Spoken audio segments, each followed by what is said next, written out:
Hi, this video is going to be quite a bit longer. I'm going to go through how to set up a Visonic Powermaster as you would do basically installing it from scratch. So I've got a basic unit here, it's a Powermaster 10. It'll also be the same settings on a Powermaster 30, the one which speaks to you. It's slightly bigger unit. Right, let's get going. So at the moment it just says not ready trouble. If I press the OK button, it tells me Powermaster 10, system troubles. Keep pressing it. It says CPU tamper alarm, which is the process, which is because I've got it off the actual base unit, off the back. And then if I press it again, it says it's open, CPU tamper open, which means the little spring, there's a small spring just in the back there, because it's not clicked in, it just says it's open. If I press it again, it just says not ready. So that's just the basics. This is the back where it wires in to your mains, positive, negative, or neutral and live. On the back here we have the main battery, which just keeps the system going. So then you have your main PCB board. Underneath the PCB board here, if I unplug the battery and just take the battery out and then unclip this, you'll see the main PCB board. You probably won't be able to see it too well in the video, but you have 6 pins just along here that I'm pointing to. If you ever want to reset the master user code and the engineering code, all you would do is grab a couple of screwdrivers. You would down power the unit first. You would hold the screwdrivers on the pins where it says DEF, which is the left hand side 3 pins. Just touch 2 pins together with one screwdriver, 2 pins together with the other one, hold them like that, and then plug the battery lead on. It's not the easiest of things to do. When you've plugged the battery lead on, hold the screwdrivers for about 6-7 seconds and then take them off. And that's on the DEF. You'll see one says DEF, one says RST. So on the DEF, that will reset your master user code and the engineering code, or the install code. So if I, actually, first of all, I will put that plastic back on. That just clips straight back in. You hear it clip in. Put the battery back in, plug that back on for what we need to do. Not the easiest of things to do. Oh, need to get it the right way round. And there we go, that's plugged back on. We'll flip this back over. And I will, there. Obviously always be careful of the mains. Usually I have a little plastic part that fits over the mains. If you've got that, then put it on obviously when the mains is off. Put it on just to cover the mains wiring, and then it's just a bit more protected. Yeah, so there we go. Right, okay. So from here we've got a basic unit. It's completely blank, there's nothing logged into it. So if I press the arrow button, 1, 2, 3, it says installer mode. Press OK, and then the installer code is 9999. That's the installer code. 9999 is the default. The same as the user code is 1111 is the default. Because this is defaulted, it'll all be 999 and 111. Right, so starting right from number 1, install code. You have 3 different parts on it. You've got install code. If I press the arrow button, it goes, oh no, sorry. If I press the OK button, it says new master code. So this is the code which you would be changing. Don't change the other codes. So if I press the arrow button, you've got new install code. Press it again, you've got new guard code. You don't need to change those, just change new master code. So I'll press OK, and it shows you 9999. I'll do 1, 2, 3, 4 and press the OK button. And there we go. That's the code change. To get back to the main menu, the start, press the lock button and then press the arrow and you'll be back to the start again. Number 1, install code. Right, if I press the arrow button, we'll go to menu 2, zones and devices. This is where you add on all of your detectors or door contacts or shock sensors, whatever you're adding on. So literally all you do is press the OK button. It says add new device. Press OK again. It says enroll. So I've got a door contact here. So I'll undo this. And the way you enroll a new device, on all the devices, there will be a small little learn button. On the contact, it's just here. On the sensors, it's just at the top. But you'll always have a learn button. Don't ever use this code here. You've got a long code which you can type in and it looks like it will work, but it won't. So don't ever just type this code in because it won't really work. You have to then hold the learn button down. If I hold that down until the light comes on and then release, and you hear it learn straight in, and it says zone 1, contact +1 in. So on this contact you have different bits and pieces you can use it for. You can use it as a normal contact, or you can wire something into the front of it. So if I put that to one side, if I now press the OK button, it says location. So you can put in a different location. At the moment it says living room. You have multiple locations on there.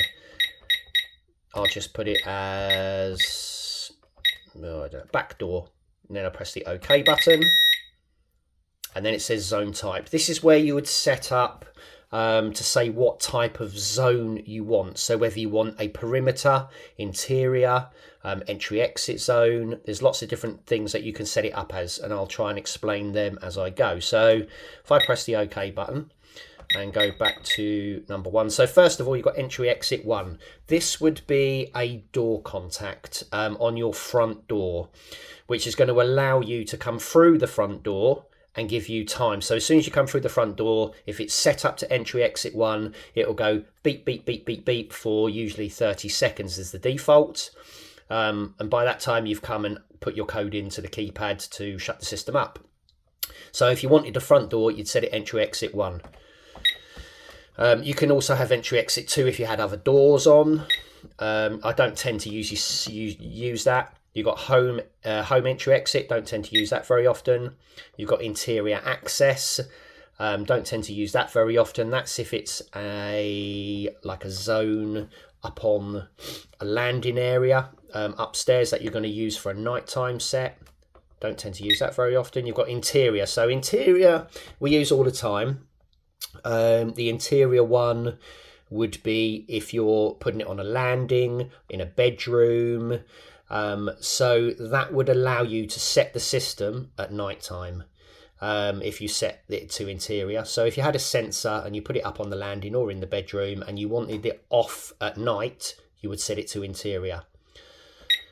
This one I will set to perimeter because it's on I've set it to the back door, and I want the back door on all of the time when it's set at night and also during the day. So I will click it onto perimeter. I'll go through the others quickly though. You've got perimeter access, don't tend to use that. 24-hour silent, wouldn't use that, nor that. Emergency, nor that. Arming key, non-alarm. Fire. Fire you would use if you had smoke sensors. You would set them to fire. Guard key box. There's lots of other bits and pieces on there. If you really wanted to know to set a different thing up on, so you had a different sensor and you wanted to set it up a bit differently, there is a manual. You can download the manual off of quite a few websites on the internet. So the manual doesn't make much sense. It's a bit difficult to read, but it would explain what each one of those means. And like I say, main ones we use is entry exit 1, interior or perimeter. So if I go back over to perimeter, press OK. You can set this to a chime. So if you had a shop, or if you wanted it on your front door and you wanted to know every time your front door was open and closed, you click OK.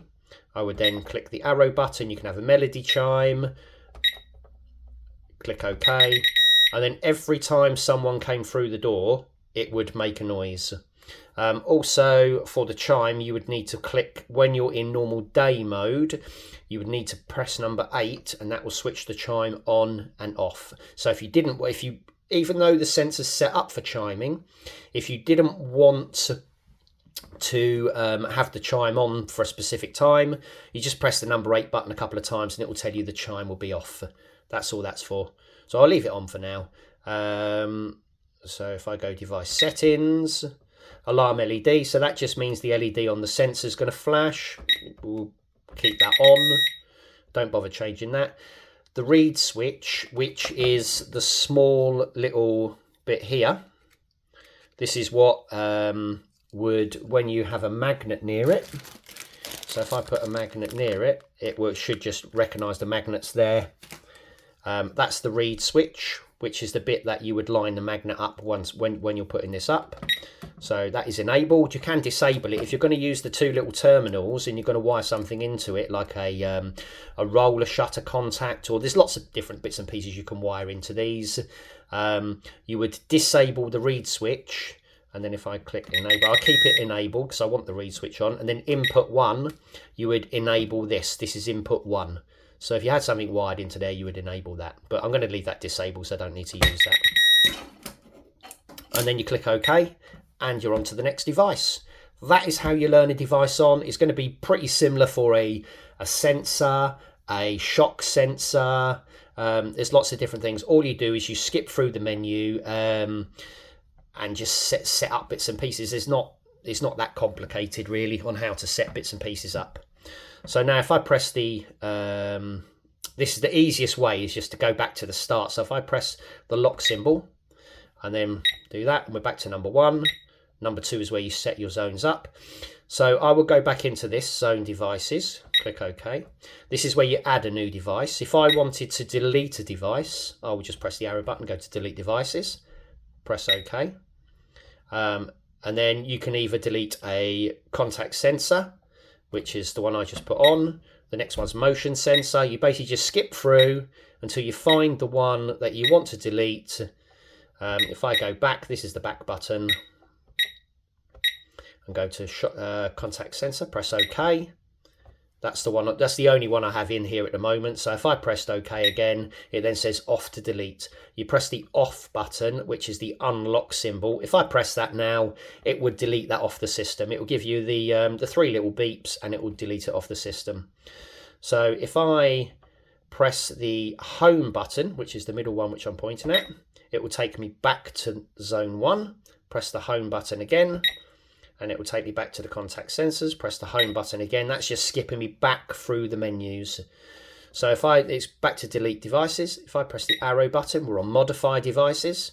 You can modify devices as well. It's exactly what it says. If I press the OK button, it comes up contact sensor. Press OK again, it will take me to the one I installed. Press OK again, it will come up with location. Press OK again. Then I can literally change it to whatever I wanted. Playroom, and then I'll click OK. And that is basically just changing or modifying a device. So if you have put one in and you wanted to change anything on it, such as the name, or if you wanted to switch the chime off, or the device settings, you can just skip along and press the OK button, and then you can change it to whatever you want. So if I press the lock symbol again to take me back to the beginning, and then we're on the number 2 again, the zone device. If I press OK again, I don't think there's anything else in there. Replace devices, you don't really need to do that. You can just delete and add a new one, or you can just modify it. You can add to soak test. All that means is if you have a sensor which is playing up, so it's gone off a couple of times, you can then go in and you can add the sensor to the soak test. And so what that will do, I'll just select my contact. You enable the test, okay. That will put that sensor in test mode for, I think it's 7 days.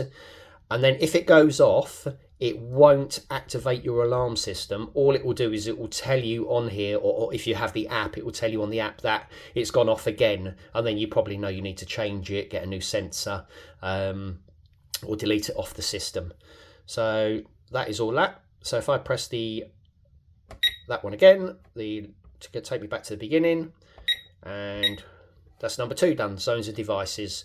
So if we now press the arrow button, go to number 3, control panel, I'll show you the bits and pieces that I change in the control panel. It isn't actually that much. I'll try and skip through it as quick as I can. So if I click the OK button, you've got exit delay, press OK again, it's 30 seconds. You can change, this is when you're going out and setting the system. So you can change it 60, 90, 120, 3 minutes, 4 minutes. I'll leave it on 30 seconds. Most of the time 30 seconds is absolutely fine. And press the arrow button again, so it's quick arm. Quick arm's always quite a good one, so I think, yeah, it usually comes as standards on. So what that means is that when you're going out, all you have to do is press the lock symbol without putting the code in. You don't have to then press the lock and put the code in. If that isn't on, you have to press the lock, put the code in, and then you can go out and it'll start to set. But quick arm is quite good, so you just press the button, off you go, no code. Bypass arm, don't really use that. Latch key arm, don't really use that. Arming key, don't use that. Zone rearm, you don't really need to change any of these. Zone pairing, you don't really use it. Is when you can put 2 zones on and they will pair together. You don't really need to use that. Panic alarm, if I click OK, it's audible, so you can set it to audible, disabled, silent, comes as standard as audible. So all that is, if you have a panic alarm on the system and you press the panic alarm, the whole alarm system is going to make lots of noise. If you have it on silent, it's not going to make any noise, but you might have it connected up to a central station or your app or whatever, and then it will obviously notify somebody that the panic alarm's been pressed. That's all that is.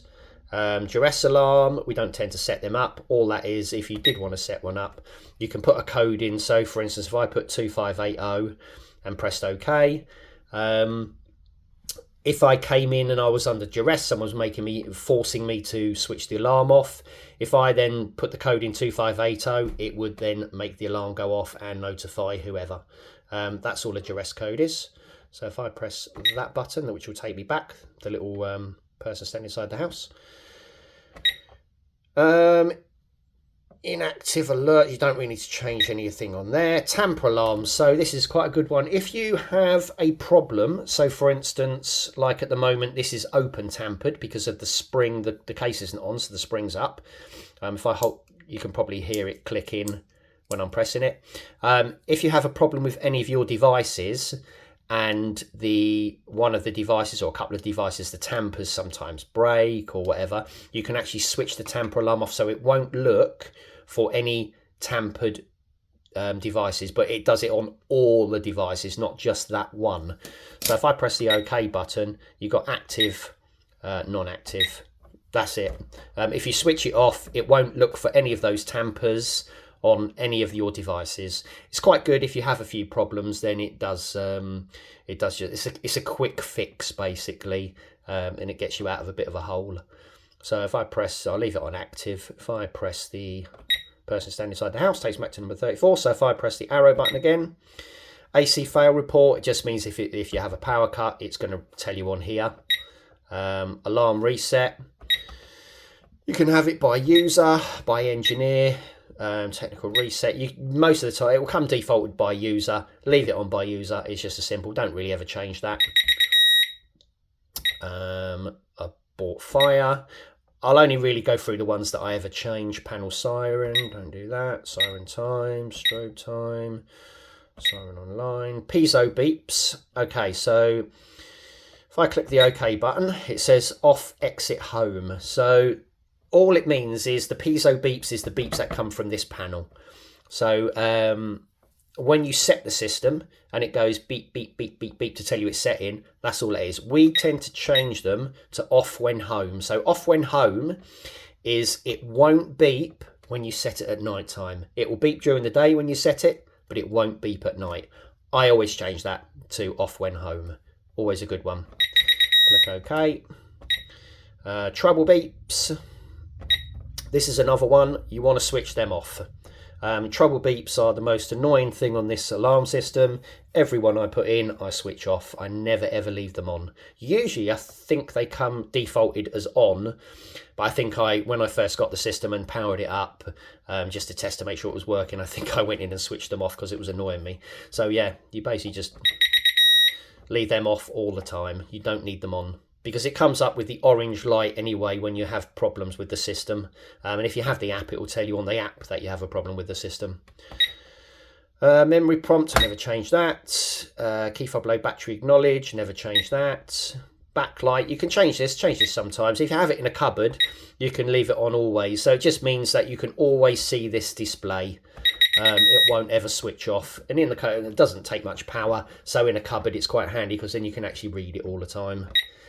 Screensaver, never have that on. Jam detect, you can change this sometimes. So if you're having, so with these systems, you basically don't want them to be jammed, and certain things can jam them, like some of the sensors, and if they play up, they can jam the system sometimes.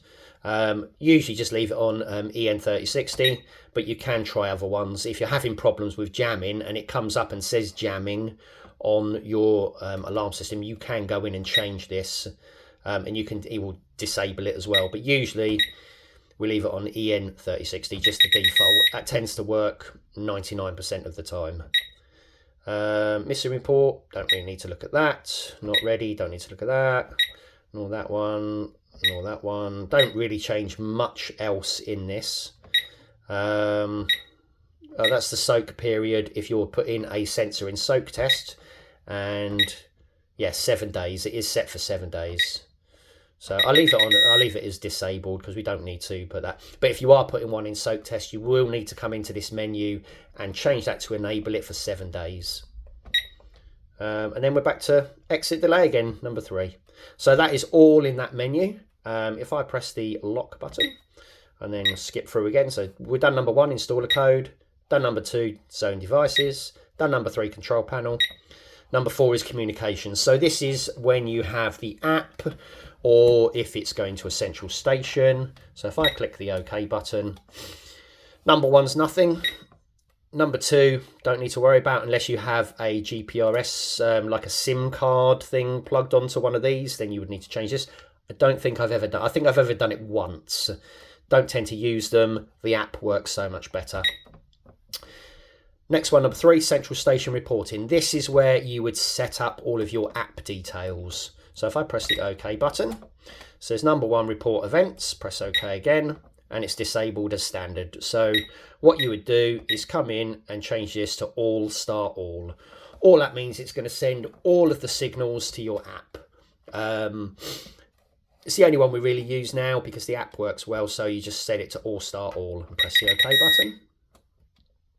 Go to number 2, first reporting channel. So if because we used to plug these onto phone lines, but now phone lines are going to be a thing of the past, we don't tend to do it anymore. What we tend to do is set this to broadband. So number 1 will be broadband if you have the little module inside and you're using the app. And then you can set up another one.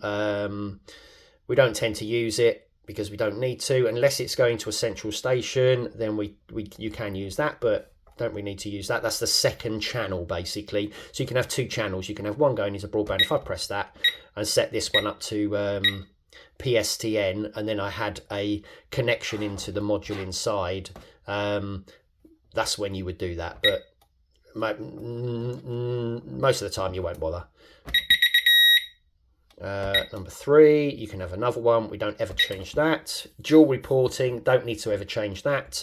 So only if you have the 2 things going through, then you change dual reporting and you tell it what you want it to be, like PSTN and broadband. Don't really need to change that though.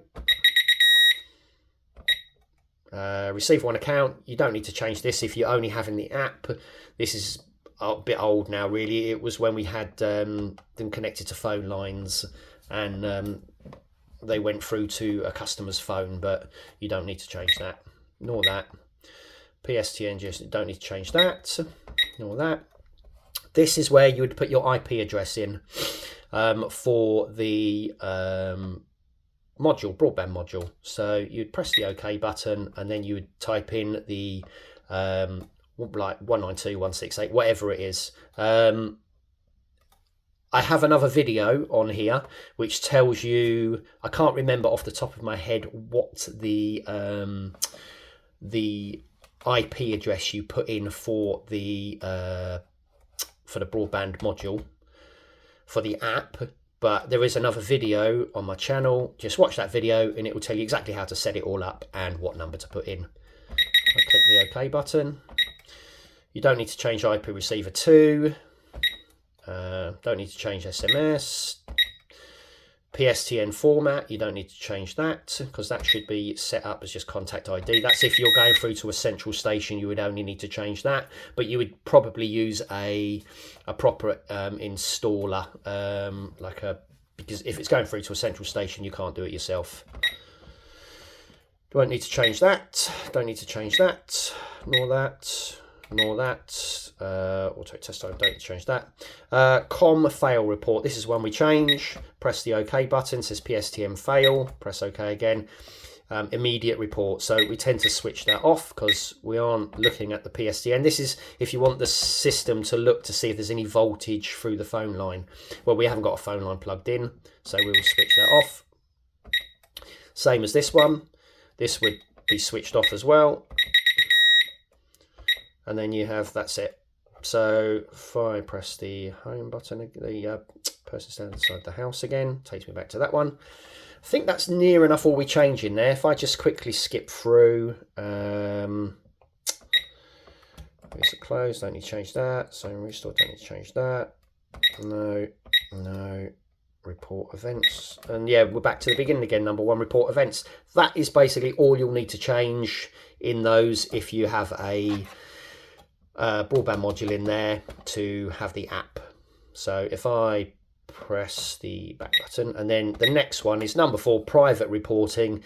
It's really only when we used to use this all the time when we had phone lines going into the system. If you haven't got a phone line, which I doubt anyone has anymore, very few people have now, you won't ever use any of those. So if I press the lock button again to take me back to the beginning, skip through 1, 2, 3, 4, done communication. Outputs, don't change anything on outputs. That's a bit more advanced stuff. You don't need to do anything like that. Custom names.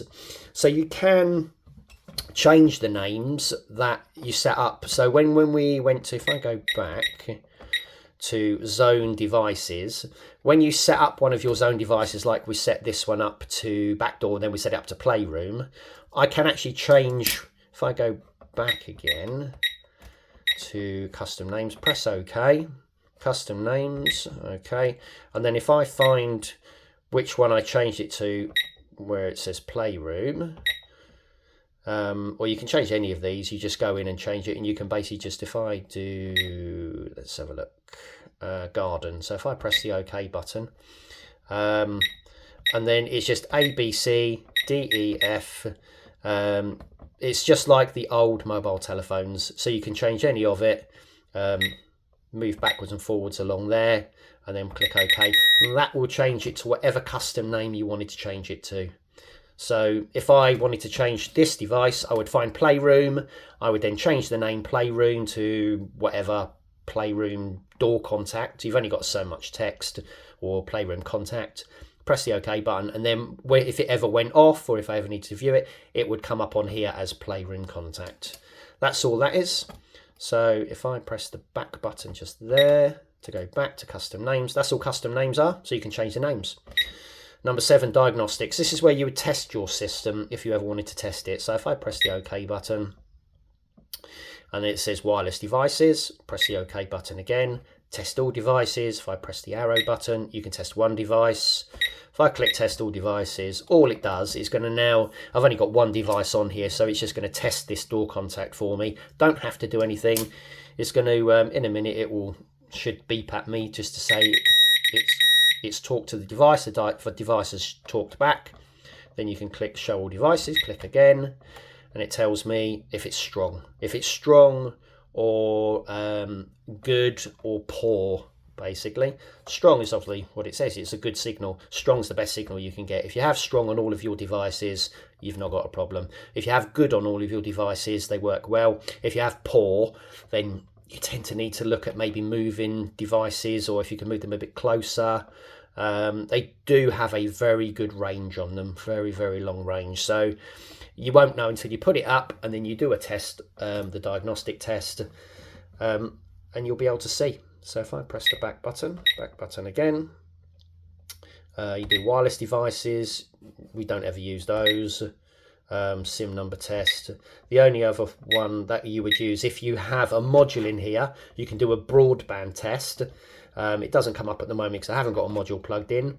You go to broadband test, you press the OK button, it will test the broadband module to make sure it's got a good connection through the internet, and it will tell you if it has got a connection or if it hasn't. It's a simple yes or no. So if I press that button, that's basically all in diagnostics. User settings, you'll be able to go into your own user settings and change bits and pieces in there. There's not a lot you need to change. Time and date, and user codes, bits and pieces like that. I'll go through that in a minute. Factory default, this is where you can factory default the whole alarm. If I press OK, it says OK to restore. If I press OK, it will ask me for the code, which was 1234. This is basically going to factory default my whole unit, take that contact off. I let it do its business. And there we go. So now it will be, so if I come out, press in the lock button and press OK to exit. What it does, it powers down the unit, powers it back up again. And if I press the OK button and OK again, system troubles, CPU tamper alarm, tamper open. That's all it's showing me. So if I do that and that, 1234 doesn't work anymore. You have to do 9999 now because it's reset everything on the system. It will reset your user code and the engineering code, sorry. It will do both of them. So it will just delete all back to factory settings. So if I now go all the way back through again, factory default, serial numbers. In here is where you find basically serial numbers of the unit. When you're setting up your broadband module for your app, this is where you would find so if I go serial number, if I press the arrow button, don't need that one. This is your panel ID. So when you set up the app, it'll ask you for your panel ID. I think it might even say panel serial. Can't remember exactly what it says now, but that is the number that you're going to type in, 122872 or whatever your panel says. Basically, it's obviously all different. That is what you would type into the app on your phone when it asks for the panel ID or panel serial. If I go back, so if I go partitioning, this is where you can set up different areas. Don't tend to do it. I've probably only ever done it maybe 3 or 4 times in all the years I've been installing these. Don't tend to set up partitioning very often. You can set up different areas, but if you wanted to look into that, I won't go into that today. You can look through the book and it will tell you how to do that. Operation mode, you don't really need to change anything in here unless you are setting a system up with central station, which you probably wouldn't be. You'd have an engineer to come and do that for you if you wanted ever to set up with central station. I'll take you in it quickly. You can select the mode. It selects the EN50131, DD243 or the BS. So you can change different bits. It's set up as standard to the EN50131, but you don't really need to change anything in there. So if I go back to there and go back to there, and then if I go back, it takes OK to exit. So if I click OK to exit, that is basically how you set up a Powermaster. There isn't many bits. I've shown you a lot more than you actually need to know. Only ever change the bits that I've really said and it will work absolutely fine. So if I go arrow button again to user settings, press OK, 1111. This is your user code. If I wanted to change the user code, I'll go into there, press OK again, 1234, press OK. That's your user code. Go back with that button. If I go along, duress code, you can change the duress code in here. Like I said, the 2580, that's what people use sometimes. You can use whatever code you want. Proximity tags. If you have the little tags that you can set and unset with, this is where you can set them up. If I press OK, you can add a new tag. It won't work on the Powermaster 10. It'll only work on the Powermaster 30.